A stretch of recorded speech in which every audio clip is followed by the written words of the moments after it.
The Tecware 4Gem is often called the budget Meshify C. Obviously it's unfair to compare it with a case so much more expensive than it, but I can see the visual similarities. But is it a good case still, even if it isn't actually a Meshify C? For 50 Singapore dollars, it doesn't really have to do much, it just has to do the essentials well. But does it actually? Well, you're gonna have to keep watching to find out. Let's start off by saying, join my Discord and Instagram if you have any questions you want to ask. Me and my community will be able to help you out, so just join. Let's talk about the design first of the Tecware Forge M. Before anything, thanks Tecware for sending it to review. I didn't get to keep the unit, but I'm also not obliged to say anything good about it, just for the record. The design of the Tecware Forge M is pretty good. I mean, it's kind of like a Meshify C, and the Meshify C is a pretty good looking PC case. It's got clean understated lines, the front is mesh, but it's got that beautiful side tempered glass panel. I think the tempered glass is the most attractive part of this PC case design, and I'm personally not a fan of the mesh front, but if you really need a high airflow case, you don't really have a choice but to get a mesh front case, and this one does it pretty well. I mean, the mesh is textured with angles, so it isn't just a boring looking mesh case, so it could be worse, and I think it looks pretty alright personally. In terms of the design details, well, on the front you've got your mesh front, and on the right side you've got tempered glass, but up top you've got a nice magnetic dust filter to cover your 2x120mm fan mount, no fans included in the top, and you've got your I/O all on the top.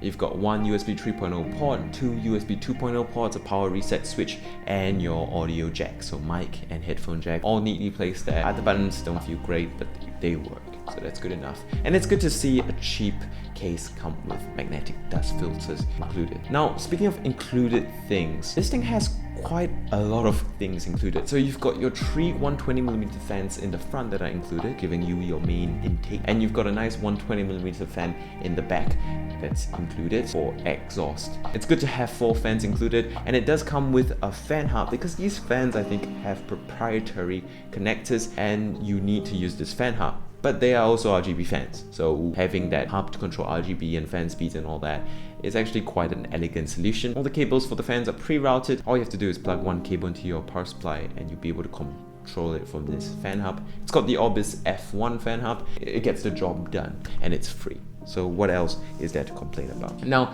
since we're talking about all these fan stuff, might as well talk about fan support. We've got support for 3 120 fans in the front. You've got support for 2 120mm fans up top. And this is where I recommend you put your radiator, because I'm not too sure about radiator clearance in the front, especially if you want to mount an SSD. So if you get an AIO, put it in the top, that's my recommendation. And you've got a 120mm fan support in the back, which is obvious because it does have a fan there. But yeah, you can put a 120 fan in the back as well. Since we're talking about support for stuff, let's talk about support for motherboards and all that. So it's an M-ATX case. It's a bit big for an M-ATX case, but it is an M-ATX case. You've got 4 PCIe slots. It supports up to 340mm GPU. Nice and plenty, I think, in my opinion. And it's quite wide, so you should be fine with most air coolers. I didn't test it with a Noctua NHD15, of course, because a budget case doesn't really usually have such a high-end view cooler in there, but you should be able to fit your Cooler Master Hyper 212s and those kind of standard single tower CPU coolers with no problem in there. I've tested it out. In terms of hard drive storage support, you've got support for 2 2.5-inch hard drives in the main bay, I mean SSDs really mainly, and in the power supply shroud area you can put 2 3.5-inch hard drives, or 1 3.5-inch hard drive and 1 2.5-inch drive SSD, whatever you want down there. You can also remove that hybrid cage if you want to clear up space in the bottom area so that you have some more space for cable management and all that. Okay, let's talk about build quality with this case. I think the build quality of this case is surprisingly good for a budget-oriented kind of value cheap case. The metal, it's mostly made of metal. There's the plastic trim that feels a bit cheap here and there, namely on the front panel. But overall, it's pretty nice. It's mostly metal, and that tempered glass side is gorgeous, tinted, and looks great. Fit and finish still needs improvement, but hey, it's a budget case. I can't really blame them too much for it. The tempered glass side panel is a huge bonus to its build quality and premium-esque feel. It opens up on a nice smooth hinge. Just be careful because you can actually remove the glass from the hinge for better cleaning or access. just be careful, because some people might not know that you can remove the door from the hinge and end up dropping it, breaking your glass panel, and that will be not good for anyone. So there's that. So yeah, build quality, attention to detail, pretty okay all around. I like the fact that it has pre-installed motherboard standoffs, it has fully sleeved front panel connectors, and it has pre-routed fans, pre-routed fan hubs, and it has all the accessories including cable ties and stuff that you might need. So that's excellent in terms of just convenience and, you know, premium feel.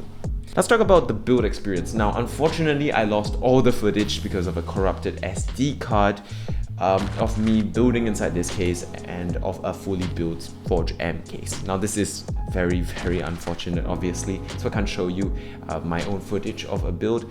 Personally, building it was easy and much easier than the Nexus and Nova M cases because it is much bigger. I think the wider size, it's quite big for an MATX case. Really helps ease of cable management with more space behind the motherboard tray, and overall the build experience is very nice and simple because it's a standard MATX layout with standard PCIe slots and all that. So overall the build experience is really, really easy with so many of the cables pre-routed, and the fact that you have cable management holes and cable management space for days, and the fact that it comes with cable management ties means that cable managing and getting a build nice and neat is not really a challenge with the Tecware Forge M. I love the built-in standoffs.